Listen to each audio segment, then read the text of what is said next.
বিভিন্ন যানবাহনে করে ইটভাটায় আনা হচ্ছে কাঠ, এরপর জ্বালানি হিসেবে ভাটার চুলায় ব্যবহার করা হচ্ছে। চুল্লির ধোঁয়া বাতাসের মাধ্যমে ছড়িয়ে পড়ছে আশপাশের এলাকায়। সাতক্ষীরার বেশিরভাগ ইটভাটার নেই লাইসেন্স, পরিবেশ ও ফায়ার সার্ভিসের ছাড়পত্র।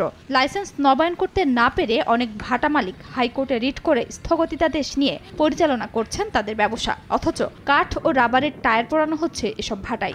বিষাক্ত ধোঁয়ায় আশপাশের পরিবেশ দূষিত হওয়ার পাশাপাশি ভাটার সংযোগ নির্মাণ ও অবৈধভাবে মাটি কাটায় ক্ষতিগ্রস্ত হচ্ছে ফসলি জমি। এতে ক্ষুব্ধ এলাকাবাসী।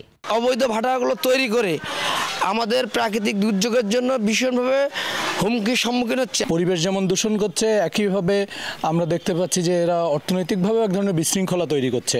তবে কয়লা উচ্চমূল্য ও সরবরাহ কমে যাওয়ার অজুহাত ইটভাটা মালিক সমিতির। আর ভাটাগুলোতে অগ্নিকাণ্ডের ঝুঁকির কথা জানায় ফায়ার সার্ভিস। কয়লা এলসি বন্ধ হয়ে গেছে, অল্প অল্প কয়লা আসতেছে, মূল্য কয়েক গুণ বেড়ে গেছে, যে কারণে আমরা অনেক সমস্যার মধ্যে। আমাদের লাইসেন্সের সংখ্যাও ওই 40 থেকে 50-এর মাঝামাঝি। বাকি কোনো ভাটারই আমাদের ফায়ার সার্ভিসের লাইসেন্স নেই এবং অগ্নি নিরাপত্তার যে ব্যবস্থা থাকার কথা এটাও পর্যাপ্ত নেই। অবশ্য নিয়মিত অভিযান পরিচালনার আশ্বাস সংশ্লিষ্ট বিভাগের।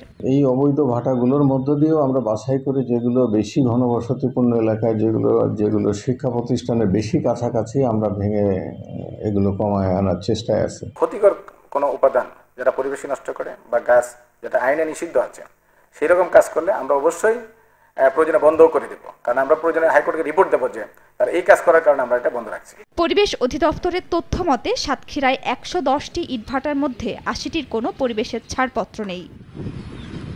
সময় সংবাদ, সাতক্ষীরা।